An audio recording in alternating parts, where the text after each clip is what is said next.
A day in the life.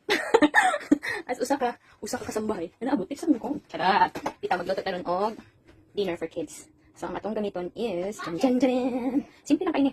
No worries. Maging ako steam taso. Gamit na ta og kana siya meat. Pero nagmarinate na ko gabi og kanang dayon imo siyang butang mag-use ka og oyster sauce mao imuhang himuon nga sauce. Og jutay nga sesame oil unya. Very easy nga dinner para sa mga bata. Ako ipakita ninyo ang sound. Inana na siya, gapabukal ko og tubig. Stir-fry mo ang fish with another ingredient. And then, stir-fry mo with this. Ganahan mo sila lagi mushroom. Basta mo yung kanyang pagkain. Siguro ko sa kanyang dalaga. Ganahan sila, ibahog sa kanya.